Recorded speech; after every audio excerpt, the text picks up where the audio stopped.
गया जी के शहीद रोड में बिहार के एकमात्र भगवान श्रीनाथ हवेली अष्टसखी मंदिर में 9 दिवसीय श्रीनाथ अष्टसखी महायज्ञ सह रामकथा का पूर्णाहुति एवं भंडारा के साथ संपन्न हुआ। इस यज्ञ के आयोजनकर्ता द भूप होप फाउंडेशन के अध्यक्ष अमृत प्रकाश भूप ने कहा कि यह मंदिर बहुत प्राचीन है, इसे लोग गोपाल मंदिर के नाम से जानते हैं। इसका निर्माण लगभग 200 साल पहले मेरे पूर्वजों के द्वारा किया गया था। इसका जीर्णोद्धार कराया जा रहा है। बीते साल 17 दिसंबर 24 को यहां पर भगवान श्रीनाथ जी के साथ 8 सखियों का पदार्पण हुआ था। उसके बाद से निरंतर पूजन हवन किया जा रहा है। इसी उपलक्ष्य में श्रीनाथ जी के साथ अष्टसखी महायज्ञ का आयोजन किया जा रहा है। खर मास के महीना भगवान श्रीनाथ जी और अष्ट सखियों सखी ललिता जी, सखी विशाखा जी, सखी चित्रलेखा जी, सखी इंदुलेखा जी, सखी चंपकलता जी, सखी रंगदेवी जी, सखी तुंगविद्या जी, सखी सुदेवी जी की पूजा के लिए विशेष महत्वपूर्ण होता है। इसलिए 2 जनवरी से 10 जनवरी तक इस यज्ञ में प्रतिदिन पूजन हवन के साथ संध्या में अन्नकूट का प्रसाद वितरण किया जा रहा है। श्री भूप ने कहा कि यहां प्रतिदिन राम कथा का आयोजन भी किया जा रहा है। सैकड़ों लोग भगवान राम की कथा का आनंद उठा रहे हैं। इस यज्ञ के यज्ञाचार्य विजय नंदन वैद्य ने कहा कि भगवान श्रीनाथ जी के साथ 8 सखियों की पूजा करने से जीवन के सभी कष्ट को भगवान दूर करते हैं और उनके घर सुख समृद्धि देते हैं। उक्त अवसर पर संतोष कुमार, संगीता सिम्हा, शरद अग्रवाल, प्रकाश अग्रवाल आदि के साथ सैकड़ों लोग शामिल रहे। रमेश कुमार की रिपोर्ट।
श्रीनाथ जी से आग्रह करते हैं कि हे भगवान, सदैव इनकी भक्ति बढ़ती रहे, निरंतर बढ़ती रहे, और जब भी मौका मिले तो यह अपना जो है सो समय भक्ति में जो है सो इस यज्ञ में प्रवाहित करते हैं। अनंत कोटि ब्रह्मांड के नायक श्रीनाथ जी आज गया में पहुंचे हैं। जिस समय ये गया में आए उस समय सब लोगों ने, सब मैं ब्राह्मण हूं तो लोगों को लगता है कि दक्षिणा मिले, क्योंकि यज्ञ की पत्नी का नाम दक्षिणा है। अब बिना लक्ष्मीकांत प्यारेलाल का भैया कुछ होता नहीं। लेकिन मैंने कहा मुझे लक्ष्मीकांत नहीं, प्रभु हमको आप चाहिए। और वासुदेव गायत्री में इस तरह डूबा कि रात में सोते जागते उठते हमेशा वासुदेव गायत्री जो है ना स्मरण करते रहे। इसलिए इनकी भक्ति बरकरार रहे, इनके पूर्वजों की कृपा इन पर बरकरार रहे, इनके पितृदेव प्रसन्न रहे और श्रीनाथ जी प्रसन्न रहे। और हम लोग उम्मीद करते हैं कि आप लोग भी यही चाहेंगे कि हमेशा यह कथा का रसपान करते हैं। बोलिए, आप लोग चाहते हैं? बस इसी तरह कथा की अमृत वर्षा होती रहे और हर समय जो है ना वातावरण गया शहर का बढ़ते रहे और धर्म ध्वजा इस समाज में हम लोग इनके हाथ में, अग्रवाल समाज के बहुत सारे लोग हैं, सब लोग यहां, मैंने तो देखा हर लोग यहां आते हैं भाई, लेकिन उसकी ध्वजा मैं भगवान से प्रार्थना करता हूं कि भगवान इन्होंने आपके ध्वजा को लेकर बढ़ा है, निरंतर इनको आगे आप बढ़ाते रहे। स्वामी विवेकानंद कैसे कहते हैं, पूर्ति चिता जागृता, और तब तक चलते रहो, जब तक चलते रहो, जब तक पूरी मंजिल की प्राप्ति नहीं हो जाए। बोलिए राधा रानी की जय। अब मैं ताली बजाइए,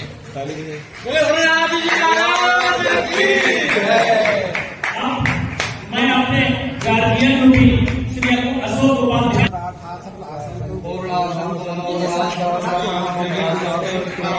ये भी मान्य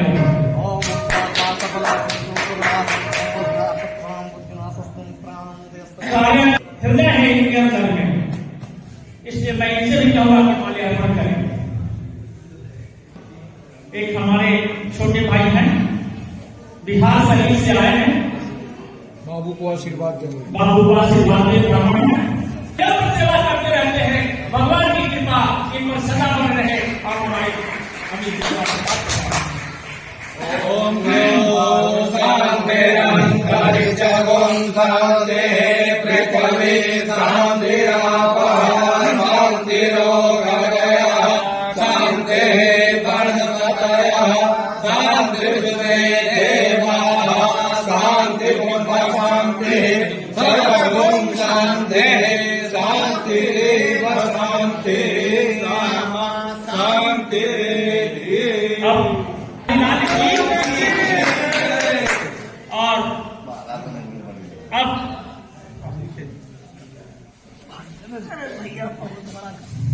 अमीन प्रकाश भूले रहेगा, इसलिए मैं भी चाहता हूं कि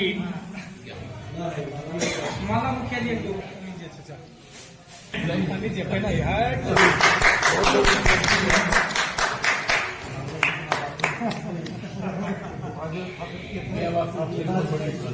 तो सब हम लोगों के बीच में भगवान श्री राम खुद आए।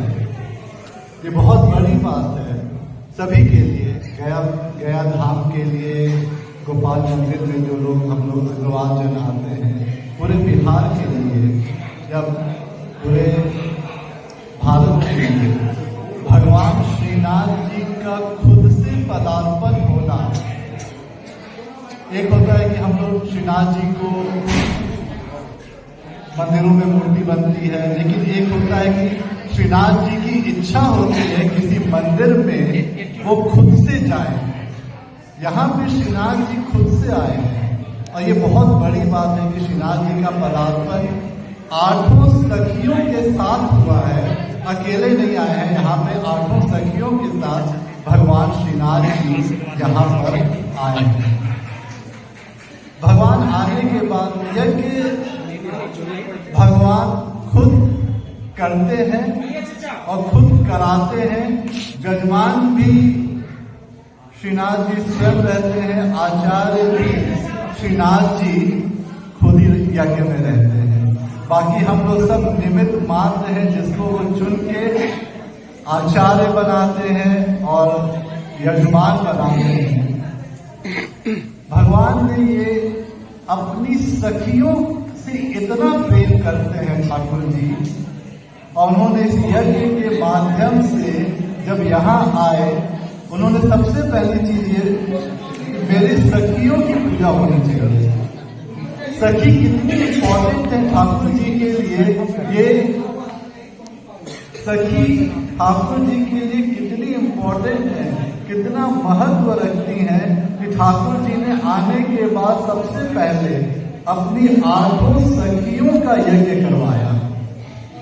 एक सखी, अगर जब हम लोग एक सखी के बारे में यज्ञ करते थे उनके बाद के लिए बहुत ठाकुर जी को बहुत बहुत चरणों में उनके प्रणाम की। भगवान ने इस कार्य के लिए मुझे चुना कि मैं श्रीनाथ जी के मंदिर का स्थापना कर सकूं, उनकी 8 सखियों को यहाँ पे उनको बुला सकूं, वो आई और इस महायज्ञ को, और ये महायज्ञ भगवान ने खीर से यज्ञ हुआ। ये पूरा जिस समय खीर बनाया, चरू का खीर बनता है, बिना पानी के दूध और चावल से इसमें थोड़ा सा गुड़ डाला जाता है, बिल्कुल उस तरह का चरू बनता है। और वसुदेव गायत्री वो मंत्र है जो पिछले जन्मों में नारद जी ने जब इसको जपा, जपते गए उनको कुछ संत दे गए थे। जपने के पश्चात भगवान आए, बोले कि मैं तुमसे बहुत प्रसन्न हूं। उस समय एक दासी के पुत्र हुआ करते थे, बोला अगला जन्म जब आएगा तुम्हारा, तुम नारद के रूप में जन्म लोगे और तुम मेरे ही अवतार कहलाओगे। ये मंत्र का प्रभाव था, वसुदेव गायत्री मंत्र है जिससे कि भगवान का यहाँ आवाहन हुआ। भगवान से भी ज्यादा एक सखियों का आवाहन किया गया मंदिर में। 8 सखी आई, उनको 1.25 घंटा 1.5 घंटे का यज्ञ चला रोज। उसके बाद भगवान का एक बहुत प्रिय, जैसे हम लोग गोपाल सहस्त्र नाम और विष्णु सहस्त्र नाम होता है, वैसे ही गोपाल सहस्त्र नाम के 144 श्लोक है, या 144 श्लोक में भगवान के अलग अलग नाम हैं। उन नामों से ठाकुर जी का आवाहन करके उनको खीर का भोग लगाया गया। कई ब्राह्मण हैं यहाँ पे जिनसे हम लोग ये यज्ञ के आचार्य हैं। कई ब्राह्मण हम लोग ने वृंदावन से, क्योंकि भगवान ये वृंदावन में उनका निवास है, उनके भोजन बनाने के लिए वृंदावन से ब्राह्मण आए हैं जो कि भगवान का भोजन बनाते हैं। प्रतिदिन रात में अन्नकूट का प्रसाद होता है। जितने भी दर्शनार्थी यहाँ पर आते हैं, राम कथा में आते हैं, सभी लोग अन्नकूट का प्रसाद लेते हैं। और आज भगवान की कृपा से भंडारा है भगवान श्रीनाथ जी का, और ये बहुत सौभाग्य हम सबको कि उनका प्रसाद हम लोग पाएंगे। स्वयं राधा रानी है श्रीनाथ जी। श्री और नाथ का जो अर्थ होता है, श्री तो हम लोग सब जानते हैं, लक्ष्मी जी श्री है, और नाथ धारण करने वाले। तो श्रीनाथ कौन हुए? जब भगवान का अगर आप देखेंगे तो भगवान इस तरह का एक तरह किए हुए हैं जिसमें कि गोवर्धन उठाए हुए हैं। तो जो गोवर्धन जिस समय भगवान उठाए हुए थे, तो जो हमारे ऋषि मुनि वो कहते हैं कि भगवान राधा रानी को देख रहे थे।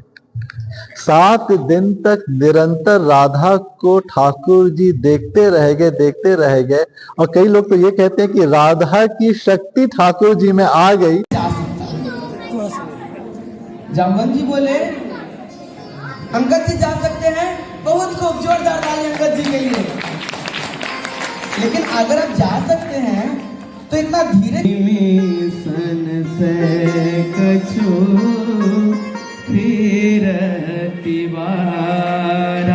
मैं जा सकता हूँ, लेकिन आने में थोड़ा संशय कर रहा है। तो बैठो किनारे।